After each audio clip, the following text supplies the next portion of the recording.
नमस्कार साथियों, आपका स्वागत है ज्ञानशिला में। जैसा कि आप सब लोगों ने इस वीडियो का थंबनेल और टाइटल देख के अनुमान लगा ही लिया होगा, ये भारतवर्ष के एक महान प्रसिद्ध संत श्री नीम करोली बाबा के ऊपर है। तो आइए इस वीडियो को शुरू करते हैं। श्री नीम करोली बाबा, जिनके अनुयायी उन्हें महाराज जी के रूप में जानते हैं, एक संत और श्री हनुमान जी के भक्त थे। उन्हें 1960 और 70 के दशक में भारत यात्रा करने वाले कई अमेरिकियों के आध्यात्मिक गुरु होने के लिए भारत के बाहर भी जाना जाता है, जिनमें सबसे प्रसिद्ध आध्यात्मिक शिक्षक रामदास और भगवान दास, संगीत कृष्ण दास और जय उत्तर हैं। उनके आश्रम कैंची, नैनीताल, वृंदावन, ऋषिकेश, शिमला, फर्रुखाबाद में खिमासेपुर के पास नीम करोली गांव, भारत में भूमियाधार, हनुमानगढ़ी और दिल्ली में ताओस और न्यू मैक्सिको संयुक्त राज्य अमेरिका में भी है। नीम करोली बाबा आजीवन भक्ति योग के अनुयायी थे। उन्होंने दूसरों की सेवा भगवान के बिना शर्त भक्ति के उच्चतम रूप में प्रोत्साहित किया। वे कंबल में लकड़ी के बेंच पर बैठते थे। हॉलीवुड एक्ट्रेस जूलिया रॉबर्ट्स भी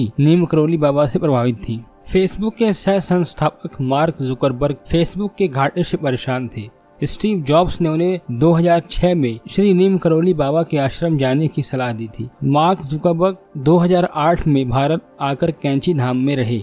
इसके बाद उन्होंने कामयाबी की उन सीढ़ियों पर कदम रखना शुरू किया जो आज आप लोग के सामने है। सवाल यहाँ पर ये नहीं है कि नीम करोली बाबा को सिर्फ इतने में ही समाहित कर देना कि उनसे जुड़ के हमें सांसारिक प्रगति मिल जाएगी। नहीं, नीम करोली बाबा इन सारे सांसारिक जो ये मटेरियल वर्ल्ड है, इससे बहुत ऊंची चीज है वो, और उनसे जुड़े हुए व्यक्तियों के द्वारा प्राप्त जानकारी के अनुसार हम लोगों ने ये अनुभव किया है कि आखिर क्या है ऐसा कि जो दुनिया के महान शक्तिशाली लोग थे, वे लोग बाबा से जुड़े रहे हैं, क्योंकि उनके पास तो कोई किसी चीज की कमी भी नहीं थी। सांसारिक वैभव, पद प्रतिष्ठा सभी कुछ रहे हैं, फिर भी उनका जो समर्पण रहा है बाबा के प्रति, वह एक अलौकिक चीजों के कारण रहा है। जिन चीजों को लेकर के एक साधक साधना करता है, उन चीजों का जो रेडिएशन होता है, वह वही व्यक्ति महसूस कर सकता है जिन व्यक्ति ने उनसे या उन संतों के बनाए मार्ग पे चला हो। इसी प्रकार से सन 1972 की बात है। स्टीव जॉब्स तंगी में थे।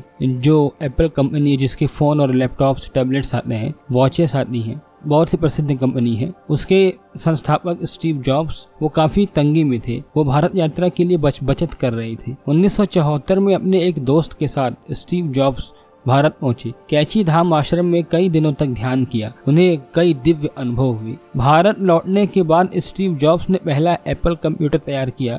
वह कामयाबी के शिखर पर पहुंचे और एप्पल पूरी दुनिया में छा गया था।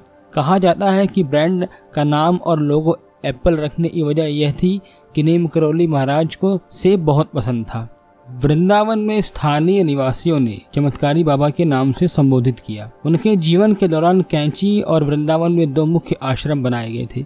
समय के साथ उनके नाम पर 1000 से अधिक मंदिरों का निर्माण किया गया।